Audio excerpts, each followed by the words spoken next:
In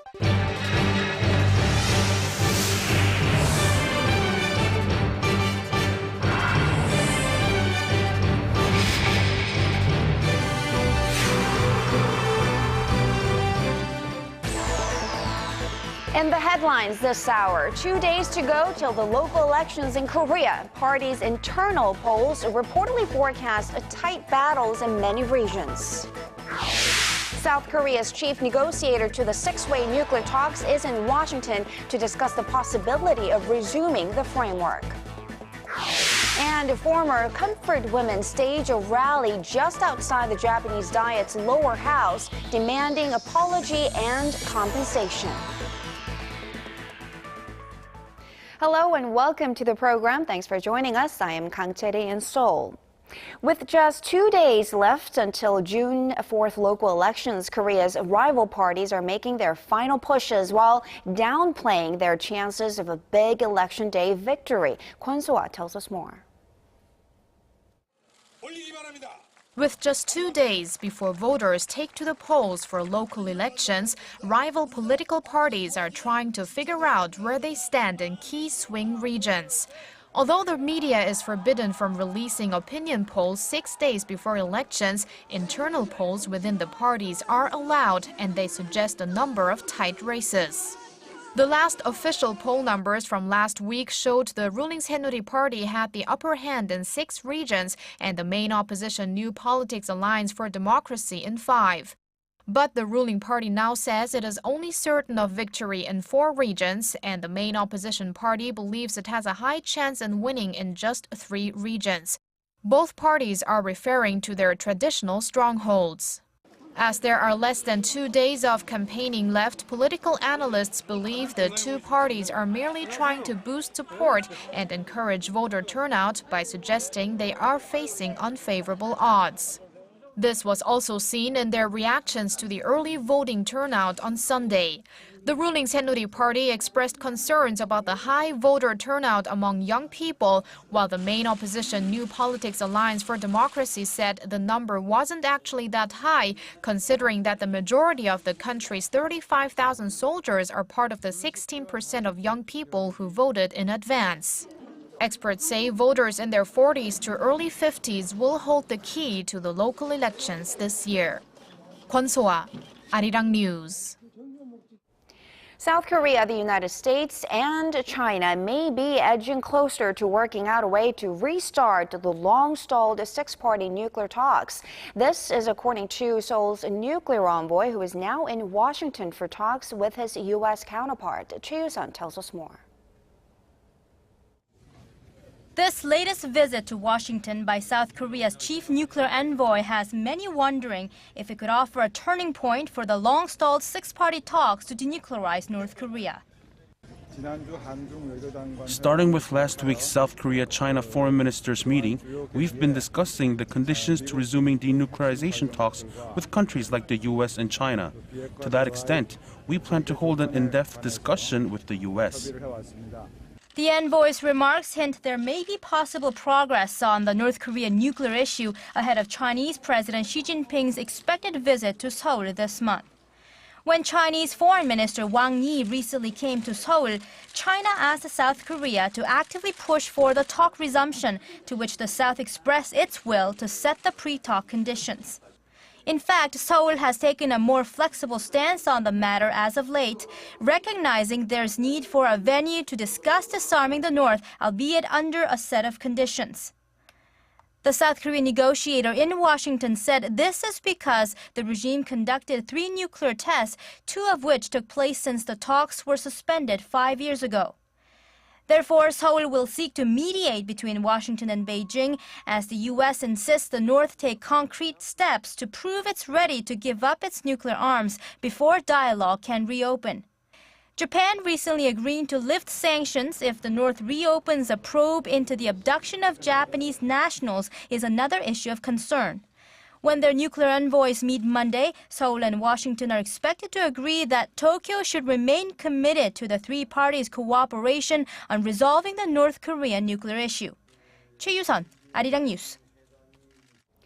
The icy relations between North Korea and Japan appear to be thawing, evidenced by the recent agreement by the two countries to reinvestigate the issue of Japanese abductees to North Korea. But what does this mean for South Korea? Our Wang asks that question to Professor Kent Calder of Johns Hopkins University.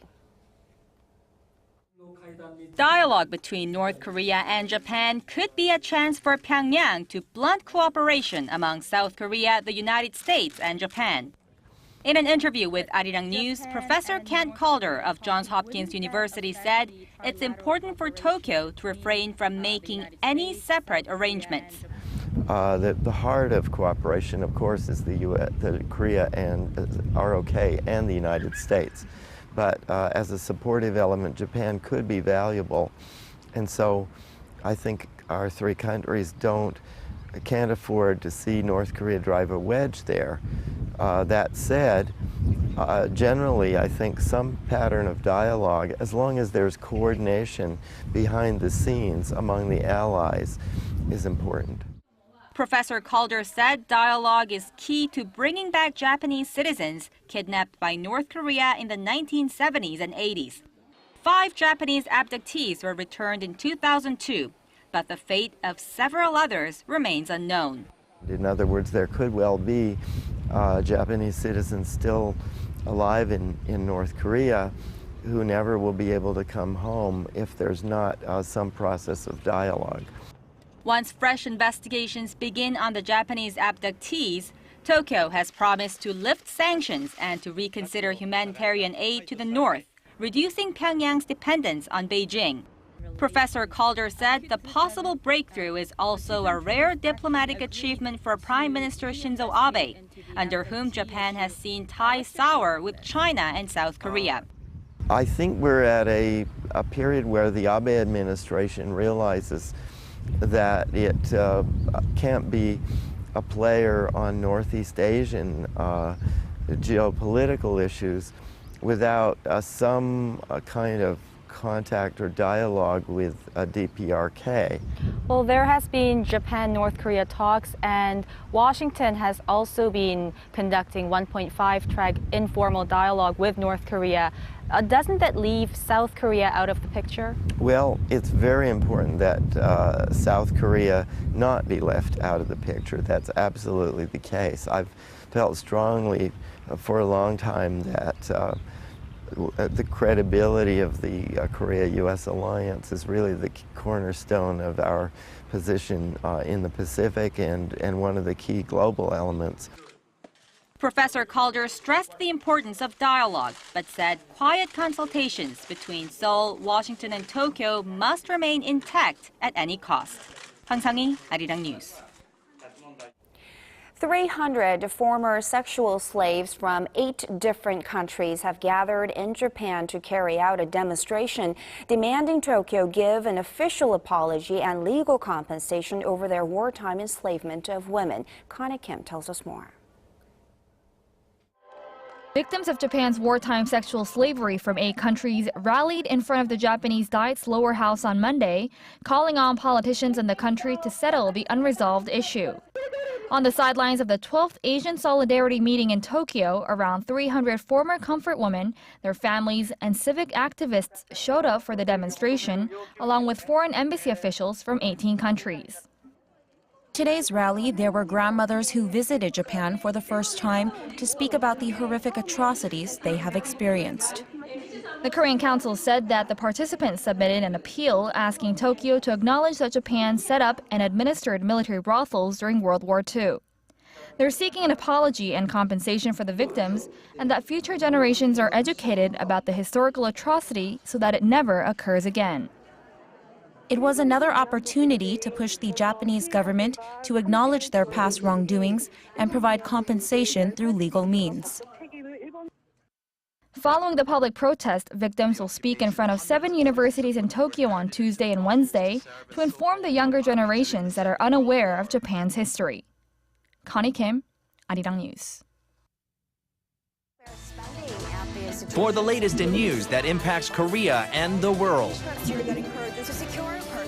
Join Kang Chae-ri for a lively half hour that covers politics, business, international news, and much more. Live at 8, every weeknight on ARIRANG TV. Human Rights Council headquarters in Geneva on Thursday, finding ways to persuade. Koreans work some of the longest hours in the developed world, so you would hope a retirement would actually mean some well-deserved rest for them. But new OECD report shows the average Korean is still punching the clock more than 10 years after the official retirement age. Song Ji-sun reports. In Korea, you might retire from your main job, but that doesn't mean you're no longer working. That's the picture painted by the OECD's latest report on effective retirement age. The report notes the effective age of retirement is well below the official age for receiving a full pension in most countries. Some countries like Korea stick out, as while the official retirement age is 60, the effective age of retirement is over 70 for men. In many European countries, residents are actually retiring a good few years before their official retirement age of 65. Women in general retire a year or two earlier than men, but Korean women are also the ones working the longest after retirement, trailing only Chile. Korean women are working just as many years as men, effectively retiring at 70. Analysts say the figures clearly indicate how many Koreans cannot live on their pensions or savings alone, so they have to search for a new job in their golden years. Government data shows more than half of Korean men in their 60s were economically active last year, with 29% of women in the same age group taking part in economy. Song Ji-sun, ARIRANG News. Boosting domestic demand has been one of the key tasks for policymakers here in Korea, especially after last month's ferry disaster dented consumer sentiment. But Professor Robert Barrow at Harvard University says it may not be necessary for the government here to step in and pump in money just yet. Wang tells us more. Exports have been Korea's traditional growth engine, but balancing it with domestic demand rose as one of the key agendas for the Park Geun-hye administration to boost growth. The Korea Development Institute has even pointed out that the sluggish domestic demand is largely the reason behind the nation's strong current account surplus. One renowned economist, Robert Barrow, however, stands against the argument, saying it's not that big of a concern. With Korea having become so rich now, I would expect imports to be catching up with exports and imports to grow pretty much together. He added that the deadly ferry disaster in April will have a temporary impact on the domestic economy and that the nation's pace of economic growth is strong enough. Those, Professor Barrow said, all take away reasons for the government to intervene. But still, the recent growth, around 3–4%, is pretty good in a world perspective. So again, I don't see this as a rationale for government intervention further into the macroeconomy, for example, in the form of further monetary stimulus or fiscal stimulus. Over on the recent strong Korean won trend, Barrow said the government allowing further appreciation of the exchange rate is reasonable. And I would allow further appreciation of the exchange rate, which I think has appreciated to some extent over the last few years. But he went on to say that the current level of the won against the US dollar hovering around the 1,020 level could be the point where the local currency stops strengthening. Hwang Ji-hye, ARIRANG News. 33 major global investment banks and credit rating agencies projected the Korean economy to grow by 3.6% this year, according to Bloomberg poll. This average figure is lower than the 3.9% forecast by Korea's finance ministry and the 4% forecast by the Bank of Korea. One interesting point, though, is that 1/3 of these firms revised up their forecast from earlier this year, suggesting that they don't believe the April ferry disaster is going to have a lasting impact on the Korean economy. Bank of Korea chief says there are higher expectations now over central banks taking a more active role in fostering sustainable growth and financial stability. He said such expectations were brought on since the 2008 financial crisis. As for his take on the global economy, which he said is on the path to recovery, he pointed to slow growth in China and the high level of debt in Eurozone economies as potential threats. And in that sense,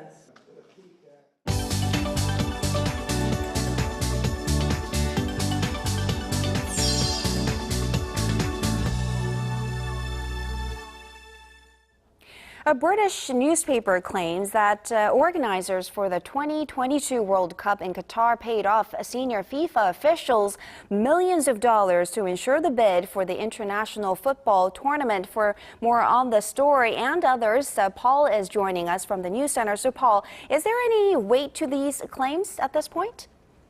Well, the organizing committee representing Qatar has completely denied the corruption allegations.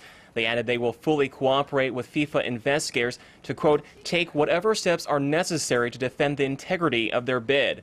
But the British Daily says it has proof that FIFA officials took bribes in the bidding process, and if proven true, a revote is likely for the 2022 host country. Our Yu Lian has the details. It was back in December 2010 when Qatar beat out Japan, the United States, Australia, and Korea to host the 2022 World Cup. I'm speechless because you see my voice. I lost my voice because I screamed so loud. But congratulations, Qatar. It deserved it. But the bidding process for the global event was entrenched in corruption, according to the Sunday Times. The British Daily says it has obtained proof that Qatari official Mohammed bin Hammam paid FIFA officials $5 million while lobbying them to vote for Qatar.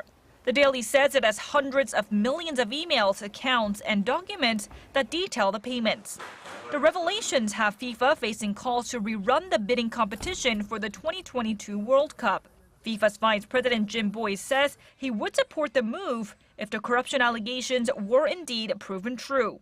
The decision to have Qatar host the World Cup had been at the center of controversy given its lack of footballing history, as well as its intense summer heat. So I think many people were surprised when it went there. So I don't think they'll be surprised that perhaps there are suggestions that it wasn't all above board. Qatar strongly denies the claims and insists that bin Hammam never had an official role in supporting the country's bid. Yu Lian, ARIRANG News.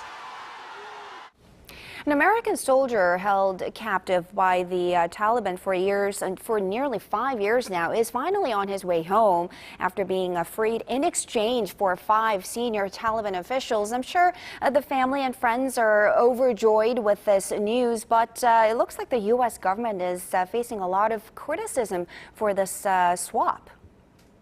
That's right, Shirley. Both the Afghan government and the Republican Party have condemned the move, warning that it could put even more American lives at risk. Senator John McCain, who himself is a former prisoner of war, said the Taliban detainees were some of the, quote, highest high-risk people. The 28-year-old Army Sergeant Bo Burdal was released by the Taliban near the Pakistan border on Saturday. The sole American POW held in Afghanistan was flown to a U.S. military hospital in Germany after he was dramatically freed. The 5 Taliban members held at Guantanamo Bay were then released into the custody of authorities in Qatar. Despite the protests, U.S. Secretary of Defense Chuck Hagel defended the decision to free Burdal, with prior negotiations conducted under intense secrecy. In an operation like this, where there's always uncertainty, where there's always danger, you prepare for all eventualities. As you know, no shots were fired. There was no violence. It went as well as we not only had expected and planned, but I think as well as it could have. Hagel added that the prisoner exchange could lead to broader peace talks between the Taliban and the Afghan government. However, Kabul has strongly voiced opposition to the deal, saying the Taliban detainees were dangerous and will likely rekindle ties with terrorist networks to resume fighting. The prisoner swap comes just days after President Obama announced plans to withdraw all U.S. troops from Afghanistan by 2016. Now let's go to India, where the country has just formed its 29th state after gaining independence more than 60 years ago. So, Paul, there's been growing demand to carve out a new state in this region for years now. Why now? Well, the government has been cautious not to threaten its national integrity. This is a country that has more than 1.2 billion people with hundreds of languages, ethnicities, and castes. But there's been a gradual shift in New Delhi. Indian lawmakers passed a bill to create Telangana early this year, despite strong opposition in parliament. The move will recognize a northern landlocked region from the coastal state of Andhra Pradesh. Telangana's supporters say local economic development had been neglected for far too long, and that a new state was the only solution. Government must implement its manifesto. That is the primary responsibility.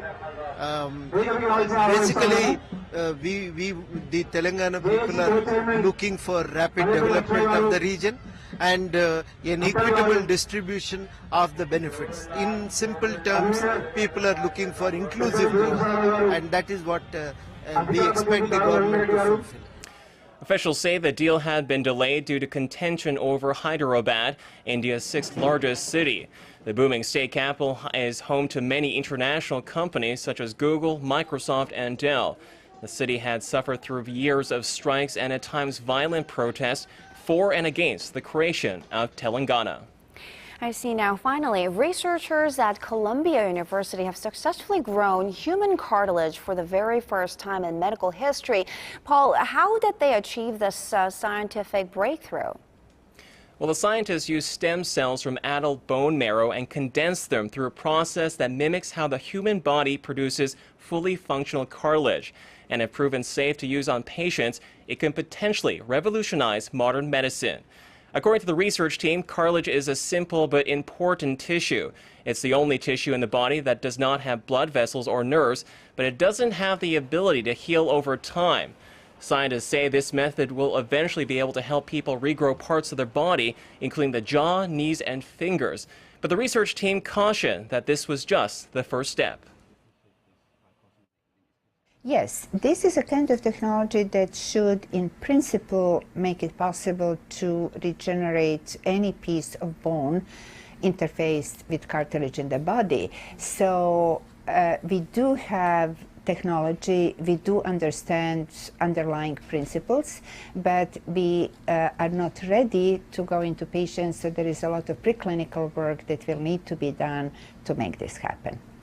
The Columbia University team based in New York says their next plan to test the long-term effects of the stem cell-grown cartilage to see how the tissue holds up over time. The study was published in the online Journal of Proceedings of the National Academy of Sciences. Chetty? All right, Paul, good stuff there. Thank you very much, and we'll see you in just about 2 hours' time.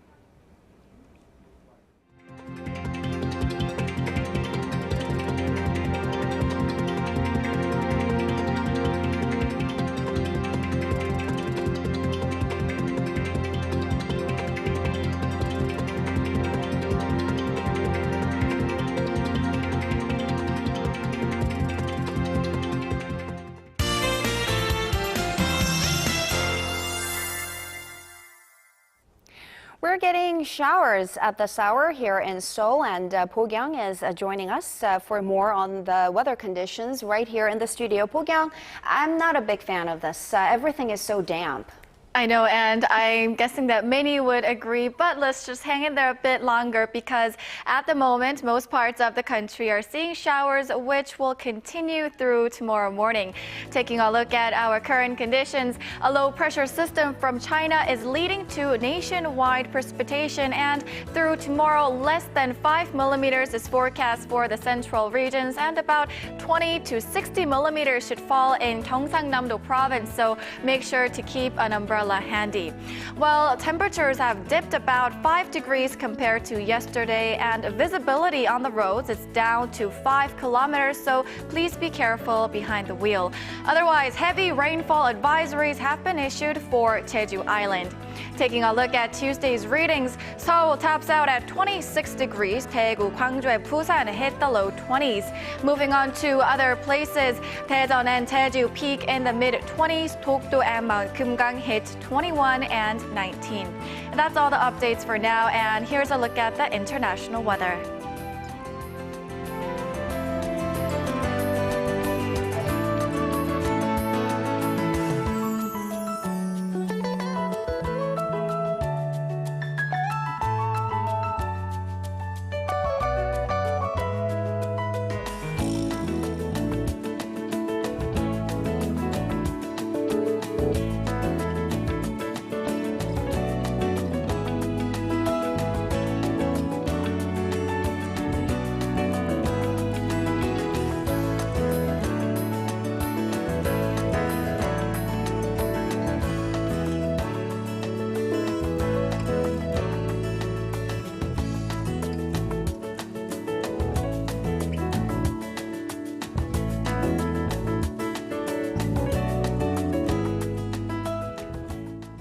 And that will do it for this edition of ID9 News at 8. Thanks for watching.